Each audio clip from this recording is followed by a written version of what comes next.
मी कधी शिवी दिली हे दाखवा. गद्दारांना गद्दारच म्हटलं पाहिजे. महात्मा कसं म्हणणार? संजय राऊतांचे शिंदेंना प्रत्युत्तर. शिंदेंच्या शिवसेनेचे खासदार संजय दिना पाटील यांनी पत्रकारांना शिवीगाळ करत मारहाण करण्याची धमकी दिल्यानंतर त्यावर आता संजय राऊतांनी प्रतिक्रिया दिली. राज्यात सध्या धमक्या, खून, हत्या, खंडणी यांना ऊत आलेला असून त्याला सरकारचं संरक्षण आहे.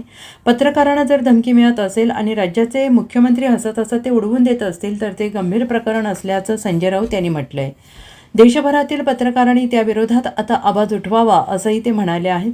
ठाकरेंच्या शिवसेनेतून बंड करत शिंदेंच्या शिवसेनेत प्रवेश केलेल्या खासदार संजय दिना पाटील यांनी पत्रकारांना अर्वाच्य भाषेत शिवीगाळ केली आणि यावेळीच त्यांनी पत्रकारांना मारहाण करण्याची धमकी दिली आणि त्यांच्या विरोधात आता सर्व स्तरातून रोष व्यक्त केला जातो आहे. यावर प्रतिक्रिया देताना संजय राऊत यांनी म्हटले की काही वर्षांपूर्वी त्यावेळेचे महानगरचे संपादक निखिल वागळे आणि शिवसेना यांच्यामध्ये वाद झाला होता. त्यावेळेस आम्ही त्यांना काही ठार मारण्याची धमकी दिली नव्हती, पण त्यावेळी देशभरातील पत्रकार शिवसेना भवनसमोर आले होते. पत्रकारांवर हल्ला झाला म्हणून कारवाईची मागणी त्यांनी केली होती. आता ते पत्रकार कुठे गेले? पत्रकार हा या देशाचा लोकशाहीचा चौथा स्तंभ आहे, पण केंद्रातले मोदी आणि अमित शहा मानत नाहीत.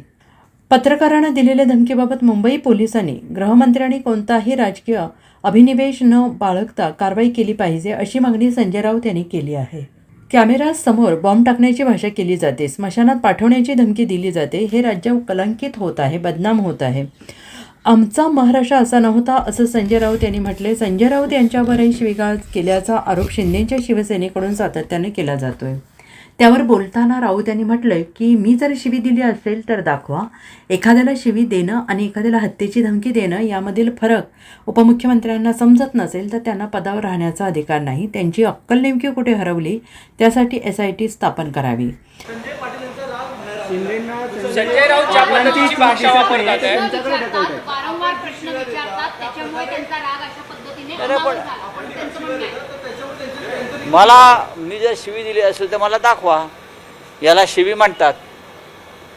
शिवी देणं आणि एखाद्याच्या हत्येची धमकी देणं यातला फरक जर या राज्यातल्या मंत्र्यांना कळत नसेल तर त्याने मंत्रिपदी राहू नये.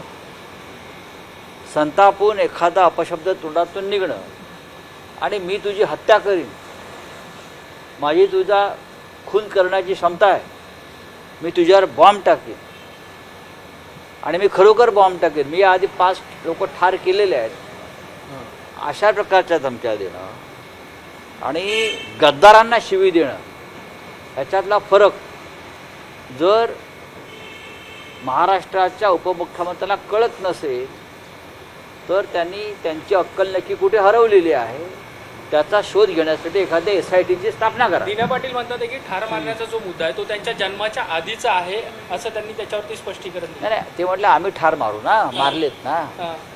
ते कोणी कोणाला ठार मारल्याचा रेकॉर्ड माझ्याकडे आहे. कोणी कोणाला ठार मारले आणि कोणत्या कारणावरून मारले तो काय शिवसेनेचा वाद नव्हता.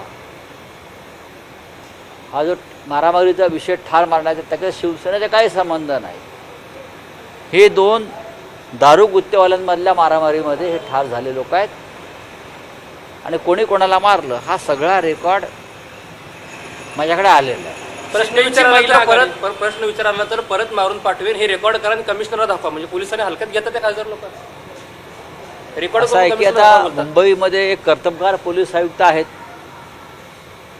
एक कर्तबगार निष्पक्ष असे पोलीस आयुक्त मुंबईला लाभलेले आहेत.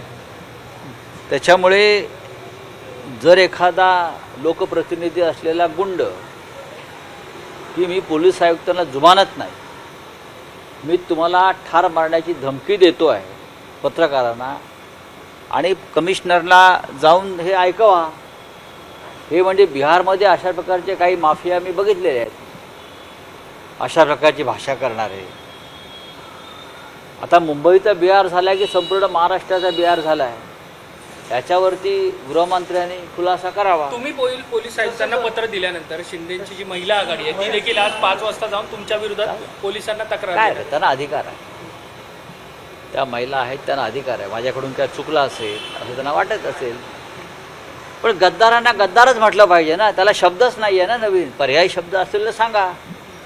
गद्दारांना महात्मा हा पर्यायी शब्द होऊ शकत नाही ना.